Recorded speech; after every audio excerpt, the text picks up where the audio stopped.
నమస్తే రమగారు. నమస్తే జయ. ఒక మంచి స్టోరీ చెప్పుకుందామండి. పల్లెటూరు కథ ఒకటి. పూర్వం అంటే ఒక పల్లెటూరులో రెడ్డి గారు ఒక ఆయన ఉండేవారు. చానాళ్ళు పిల్లలు పుట్టలేదట. లేక లేక ఒక కుమారుడు కలిగాడు. వాడికి ఓబిరెడ్డి అని పేరు పెట్టారు. అయితే ఈ ఓబిరెడ్డికి పెద్ద చదువు రాల, పైగా లేక లేక పుట్టడంతో పిచ్చి గారాబంట, అమిత గారాబం. ఏదో సుమారుగా ఉండేది, ఆడుకుంటూ ఉండేవాడు ఇంట్లో. అంత తెలివిగలవాడు కాదు. అయితే ఇది కొన్నాళ్ళు పోయాక నాన్నకు తెలిసింది పిల్లాడికి చదువు సంధ్య లేకపోతే కష్టము, వీడు తెలివిగా లేడు అని అనుకుని ఆయన స్నేహితుడు ఒక బ్రాహ్మణ ఆయన ఉన్నారు, అప్పన్న శాస్త్రి అని. ఆ శాస్త్రి గారిని పిలిచి వీడికి ఎట్టో కొట్ట 4 చేతులు సంతకం పెట్టడము, 4 మాటలు మాట్లాడడము, 4 ఏమన్నా నేర్పించు అని అడిగాడు. అప్పన్న శాస్త్రి గారిని బాగా పోషించేవారు వీళ్ళు.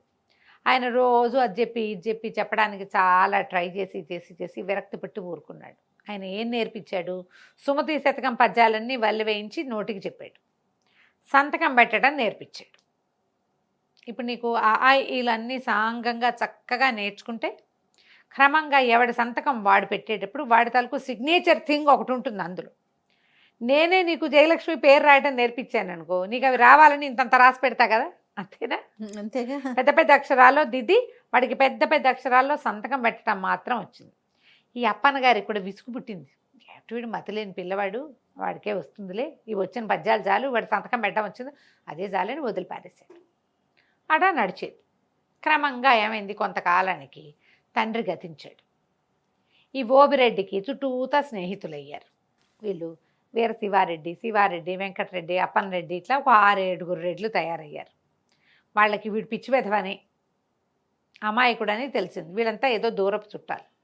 ఎంతసేపు ఇంటికి వచ్చి ఉండేవాళ్ళు, అవి ఇవి వండిచ్చేవాళ్ళు, అది వండిచ్చి ఇది వండిచ్చి అంటే వండిచ్చేవాళ్ళు. క్రమంగా ఇట్లా అయ్యాక వాడి దగ్గర డబ్బులు, ఇంట్లో ఉన్న డబ్బంతా తరిగిపోవటం మొదలుపెట్టింది. తండ్రి పొలాలు పుట్రలు తయారు చేసి పెట్టాడు కొడుకు కోసం. ఇంట్లో ఏదో ధనం, మెల్లిగా ఎవరైనా వస్తుంటే సరుకులు కావద్దు, పని వాళ్ళు పోయి సామాన్లు తెస్తారు, డబ్బులు ఇస్తాడు. మెల్లిగా డబ్బులు అయిపోవు, ఇక డబ్బంతా ఖర్చు అయిపోవటం మొదలుపెట్టింది. ఎంతసేపు ఎవరో ఒకళ్ళు చుట్టం పక్కవని వచ్చేవాళ్ళు. మా ఇంటికి చుట్టాలు వచ్చారు, మీ ఇంటికి తీసుకొచ్చాననేవాడు స్నేహితుడు ఇంకో రెడ్డి గారు వచ్చి. క్రమంగా రోజులు గడిచే కొందికి డబ్బులు తగ్గిపోయినాయి. ఒకనాడు ఈ ఓవిరెడ్డి ఏదో బజార్ వెళ్తుంటే అప్పన్న శాస్త్రి గారు కనపడి, ఏమిటైనా ఓబయ్య, మీ ఇంటి నిండా జనాలు ఉంటున్నారు ఎప్పుడు ఒకప్పుడు, ఏమిటంటే చుట్టాలండి అనేసరికల్లా ఈయన అన్నాడు, నీకు జ్ఞాపకం ఉందా, సుమతి శతకం పద్యం చెప్పేవండి అని చెప్పి, ఏమిటి తెప్పలు 10,000 చేరు కదరా, సుమతి ఉంది కదా, ఎప్పుడు డబ్బులు వస్తే అప్పుడు చుట్టాలు ఉంటారు, ఎందుకంటే నీరు ఎక్కడ ఎక్కువ ఉంటే కప్పలు 10,000 చేరుతాయి అక్కడ. అవును, నీ దగ్గర డబ్బులు ఉన్నాయి కాబట్టి చుట్టాలు వస్తున్నారు, లేకపోతే ఒక్కళ్ళు కూడా రారు అని చెప్పాడు. ఈ సుమతి శతకం పద్యం వల్ల వేసుకుంటూ వెళ్ళేసరికల్లా ఈ ఓబిరెడ్డికి అర్థమైంది. అవును కదా, అక్కడి నుంచి ఇంటికి వెళ్ళగానే ఇంట్లో చుట్టాలు వాళ్ళు వీళ్ళు ఉన్నారు, ఎవరో కొంచెం పలహారం చేస్తున్నారు, ఇంకెవరో కాళ్ళదాపు పడుతున్నారు. గట్టిగా అరిచి కేకలు పెట్టి తిట్టిపోసాడు అందరినీ. మీరందరూ కప్పలు, నా దగ్గర డబ్బులు ఉన్నాయి కాబట్టి చేస్తున్నారు, అంతకంటే ఏం లేదు. సుమతి శతకారుడు ఏనాడో చెప్పాడు, పొండి మా ఇంట్లోకి ఇక మా గడప మీద అడుగు కూడా పెట్టద్దు, మీరు వెళ్ళిపోండి అని అందరి మీద కేకలు పెట్టాడు. కొంచెం అమాయకుడు కదా, జనం అంతా అంత అరుస్తుంటే ఎవరుంటారు, ఎవరి దారిని వాళ్ళు సర్దుకుని పోయారు.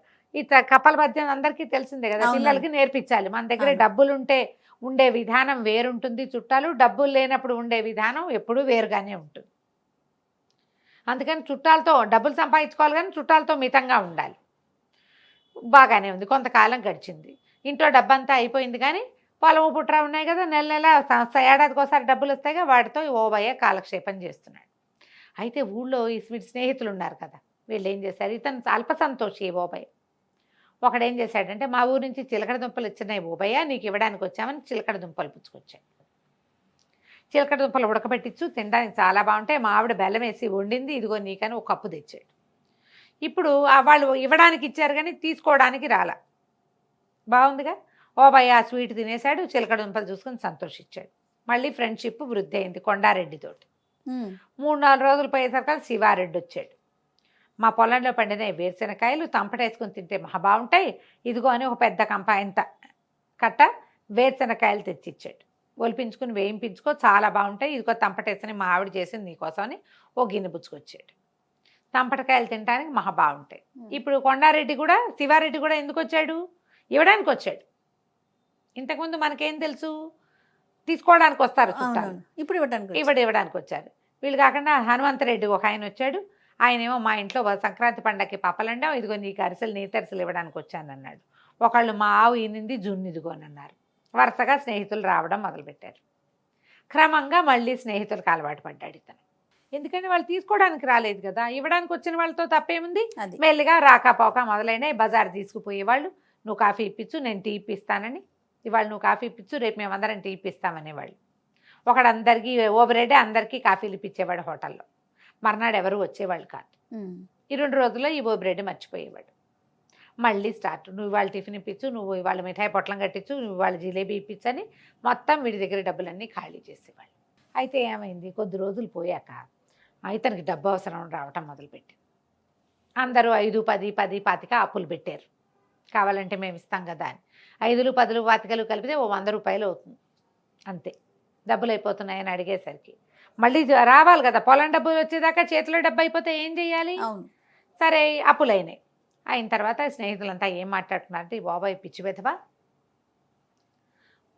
ఒక ఎకరం పొలం రాయించేసుకుంటే మన అప్పులకు సరిపెట్టచ్చు.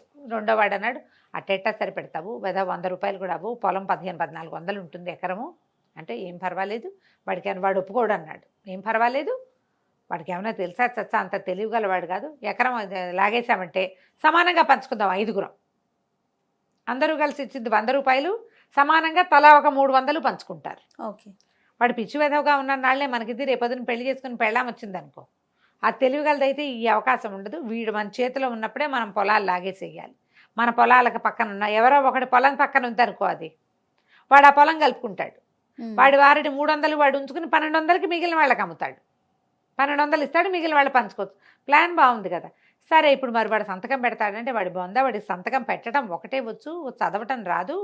చదవటం ఎట్టాడికి చదవటం వచ్చు, వాడికి పెద్ద పెద్ద అక్షరాలు ఉంటే చదవగలుగుతాడు. ఆ పెదబాల శిక్షలో ఉన్నట్టు చేతిగడ్డ గొలుసుకట్టు రాతతోటి రాసుకొచ్చేస్తానని ఒకడు కొండారెడ్డి దస్తావేజులు రెడీ చేసుకుని వచ్చాడు. అతని పొలం పక్కనే ఈ ఓబయ్య కూడా పొలం కూడా ఉంది. అతను కలుపుకుంటాడు ఆ పొలాన్ని. సరే చేతిగా గొలుసుకట్టు రాతతో దస్తావేజు రాసేసి చేత్తో పుచ్చుకొచ్చాడు.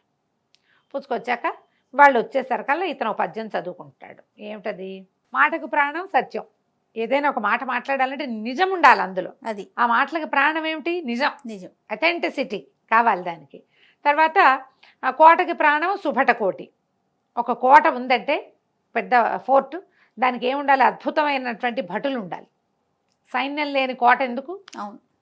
తర్వాత చేటికి ప్రాణము మానము, స్త్రీలకి మానం ఉండాలి, మర్యాద. వాళ్ళ దాంట్లో వాళ్ళు ఉండగలగటం అది అవసరం ఆడవాళ్ళకి. తర్వాత చీటికి ప్రాణము చేవ్రాలు. కాగితానికి ఒక కాగితం, దేనికైనా ఒక ఆ కాగితం అనే దానికి ప్రాణం ఏంటి, దాని మీద వ్రాలు. చీటికి ప్రాణము వ్రాలు. వ్రాలు అంటే రాత, చేవ్రాలు అంటే చేతి రాత. సంతకాన్ని కూడా చేవ్రాలుగా చెప్తారు. అంతేగా. ఈ పద్యం చదువుకుంటున్నాడు. జనాలు లోపలికి వచ్చారు. 5 ఫ్రెండ్స్ వచ్చి, అబ్బబ్బబ్బా మన బాబాయ్ ఎంత గొప్పవాడరా, ఎంత బాగా పద్యం చదువుతున్నాడు చూడు, అసలు కంఠస్వరం ఎంత బాగుంది, ఆ పద్యం ఎంత బాగుంది, ఎన్ని పద్యాలు వచ్చో వీడికి, మనకి ఇందులో సగం కూడా రావు రోయ్ అన్నారు. అనేసి సంతోషించాడు. వచ్చారు కూర్చోండి అన్నాడు. అన్నాక అసలు ఓబయ్య చేతి వ్రాలు కూడా ఎంత బాగుంటుంది, సంతకం అంటే వీడిదే, ఎంత బాగా పెడతాడు, ముత్యాల కోవ అంటే. అవునా అవునా అన్నారు. అనగానే అవునోయ్ నేను బాగా పెడతానని వీడు చెప్పాడు, వాళ్ళు కూడా ఓహో అన్నారు. అయితే ఈ కొండారెడ్డి గారు ఏం చేశాడంటే, సరే ఆ వ్రాలేంటో దీని మీద పెట్టు చూద్దాం, ఎంత బాగా రాస్తావో, ఆ ముత్యాల కోవ ఏంటో నేను కూడా చూస్తానని పైన గొలుసు కట్టు రాతతోటి రాసేసిన దస్తావేజు తెచ్చి చేతులు పెట్టాడు. వీళ్ళందరూ ఓహో అంటున్నారు, ఇతను అమాయకుడు కదా, గబగబా కలం తీసుకొచ్చి ఓబయ్య వ్రాలు అని రాశాడు. లేదా ఓబిరెడ్డి, ఇంటి పేరు ఏదో ఉంది, చక్రాల ఓబిరెడ్డి వ్రాలు అని పెట్టాడు. పెట్టేసరికల్లా అందరూ అబ్బబ్బా ఎంత బాగుంది, అసలు ముత్యాలేగా, ఎంత బాగుందో చూడండి. అందరూ 5 చేతులు మార్చుకున్నారు కాగితాలు. మార్చుకున్నాక ఒక ఆయన అన్నాడు, ఒరే ఓబయ్య అసలు నీ సంతకం ఎంత ముచ్చటగా ఉందంటే పటం కట్టించుకుని పెట్టుకోవాలరా అన్నాడు. అనగానే ఓబయ్య ఏం చేశాడు, చర్రన ఆ కాగితం లాక్కుని పర్రమని దాన్ని చింపి తన సంతకం పెట్టింది చేతిలో పెట్టాడు. దీన్ని పటం కట్టించుకో అని ఈ కాగితాన్ని ఇట్లా చుట్టి పడేశాడు. కాగితంలో ఏముందో అతనికి ఏం తెలుసు. అక్కడి నుంచి ఎవరెవరా దస్తావేజు చింపేస్తావా నీ దుంపదేగా అని ఆ స్నేహితులు 5 మీద పడి చెంపలు వాయి కొట్టారు ఇతను. వీళ్ళు హాల్లో కూర్చున్నారు, గోలగోలగా వినపడుతుంది. ఆ అప్పన్న శాస్త్రి గారు ఎవరో రైతుతో మాట్లాడుతూ రోడ్డు మీద పోతున్నాడు. ఏమిటి ఓబిరెడ్డి ఇంట్లో ఇంత గోలవుతోందని పరిగెత్తుకుంటూ లోపలికి వచ్చాడు. ఏమిట్రా నాయన. స్నేహితులందరూ తను ఎందుకు కొడుతున్నారో అర్థం కాలే ఆ ఓబిరెడ్డికి. అవి జనాలు ఈయన పెద్ద మనిషి లోపలికి వచ్చేసరికి పంతులు గారు కదా కబుక్కుని ఆగేసరికి ఏమిటయ్యా ఓబిరెడ్డి ఏం తగదా, ఎవరినైనా పెద్ద మనిషిని పిలవాలి, మీద పడి దెబ్బలేమిటిది, ఏం జరిగింది అన్నాడు. అడగంగానే ఇతను గబగబా ఏం చెప్పాడు. అది కాదండి సంతకం పెట్టాను నేను, చేవ్రాలు ముద్దుగా ఉంది పటం కట్టించుకుంటానన్నాడు శివారెడ్డి, అందుకని చింపిచ్చాను, చింపేసరికల్లా కేక కొడుతున్నారండి వీళ్ళు, ఎందుకు కొడుతున్నారో నాకు కూడా తెలియదు మాస్టర్ అన్నాడు. ఆనంగానే అప్పన్ గారు అన్నాడు, దేని మీద సంతకం పెట్టేవరా, ఏ కాగితం చూపి అన్నాడు. ఆనంగానే ఇతను చుట్టేసాడు కదా, నలిపేశాడు, కొంచెం చిరిగినట్టు అయింది, నలిపి అవతల బారేశాడు. అక్కడ పడిందండి ఆ మూల అన్నాడు. వీళ్ళందరూ రియాక్ట్ అయ్యే లోపల ఈ అప్పన్న శాస్త్రి గారు కాస్త వెళ్ళిపోయి అతి కాగితం పుచ్చుకొచ్చేసాడు. అది నలిగింది చిరిగింది కానీ చింపి చీర్ణం అయిపోవాలా, మొత్తం కాగితం అంతా సాపుగా చేసి ఈయనతో మాట్లాడుతున్న రైతులు కూడా లోపలికి వచ్చి నుంచున్నారు. ఏదో జరుగుతోంది కదా, గొడవ అవుతుంటే అందరూ నుంచుంటారుగా పెద్ద మనుషులు. ఆయన మొత్తం చదివి, ఇదేంటి బాబయ్య నాకు తెలియకుండా పొలం అమ్ముతున్నావా నువ్వు, పొలం శివారెడ్డి పేరు మీద రాసుంది అని కేకలేశాడు. కేకలేసేసరికల్లా ఈయన నేనేం అమ్మలేదండి, ఊరికే సంతకం పెట్టమన్నారు, ఏదో కాగితం మీద సంతకం ముద్దుగా ఉంటుంది పెట్టమన్నారు అనేసరికల్లా ఆయన గట్టిగా కేకలేశాడు. అక్కడి నుంచి పక్కన రైతులు వచ్చారుగా, వాళ్ళని పోయి గ్రామాధికారిని పిలుచుకురండి అని గ్రామాధికారిని తీసుకొచ్చారు. అక్కడ ఈయన అన్నాడు, నీకు పద్యం తెలుసు కదా, చీటికి ప్రాణం వ్రాలు అని, మరి ఈ చీటి మీద ఏదో కాగితం ఉంది రాసుంది, అది ఏమిటని చూడవా. వాడికి ఏంటంటే పెద్ద పెద్ద అక్షరాలు చదవటం అలవాటు, అంతే చదవగలడు. ఈ గొలుసు కట్టు రాతతో ఉన్నదాన్ని చదవలేకపోయాడు. స్నేహితులు పెట్టమన్నారు కాబట్టి సంతకం పెట్టాడు. గ్రామాధికారి వచ్చాడు, దస్తావేజు చూసి ఇంత దుర్మార్గం చేస్తారా, అమాయకుడు స్నేహితులను నమ్మితేని వాళ్ళు 5గురికి ఏదో తప్పు కట్టించారు. తర్వాత ఊరంతా ప్రచారం చేశారు. ఈ ఓబయ్యని చెప్పారు, నీకు చదువు లేకపోవటం వల్ల ఈ సమస్య వచ్చింది, నీ స్నేహితులు 5గురికి చదువు ఉంది, వాళ్ళు ఒక కాగితం రాసి నీతో సంతకం పెట్టించేయగలిగారు, చూడు ఎంత పని జరిగేదో. ఇది గొడవ కనుక కాగితం కనుక చింపకపోయి ఉంటే అయ్యేది కాదు, లేదా వాళ్ళు ఇంకో కాగితం తీసుకొచ్చి సంతకం పెట్టించేవాళ్ళు అని గట్టిగా కేకలేశారు. ఆ తర్వాత ఓబయ్య శ్రద్ధగా ఆ అప్పన్న శాస్త్రి గారి దగ్గర చదువుకోవటం నేర్చుకున్నాడు. చదువు ఎంత అవసరం చూడు, చాలా ఊళ్ళలో వేలుముద్రలు వేయించేసుకుంటారు. ఇంకా ఇప్పటికీ కూడా వేలుముద్రల కథలు నడుస్తూనే ఉన్నాయి. చదువుకోవాలి. సర్వశిక్ష అభియాన్ కింద ప్రతి వాళ్ళకి ఏదైనా రాసున్నది చదవటం, తమ మనసులో ఉన్నది ఏదైనా రాయటం అనేది అత్యంత అవసరమైన విషయం. ఫోన్లు వాడడం ప్రతి వాళ్ళు నేర్చుకుంటున్నారు, రాయటం చదవటం కూడా అలాగే రావాలి కదా. వస్తోంది ఇదివరకటి కంటే చాలా బెటర్ అయ్యాం. ఇంకా కూడా చదువు చాలా అవసరం. ఏదైనా రాసి ఉన్నదాన్ని చదవకుండా ఎప్పుడూ సంతకాలు పెట్టకూడదు. ఇప్పటికీ కూడా పిచ్చి విధవలాగా జనాలు ఎవరో రాయించిన కాగితాల మీద సంతకాలు పెట్టేటాలు, ఈ ష్యూరిటీ ఉండటాలు, విషయం తెలుసుకోకుండా సాక్షి సంతకాలు పెట్టేటాలు, ఇలాంటివి ఇప్పటికీ జరుగుతూనే ఉన్నాయి. మేము చూడలేదు, పొరపాటున పెట్టామంటారు. అలా చూడడానికి కుదరదమ్మా. పాత కాలంలోనే ఎప్పుడో సుమతి శతకారుడు ఏనాడు చెప్పండి, చీటికి ప్రాణము వ్రాలు అని రాయబడి ఉన్నదే దాని యొక్క లైఫ్. దాన్ని గమనించి పనిచేయాలి. కథ కంచికి మనం ఇంటికి. నమస్తే. నమస్తే జయ.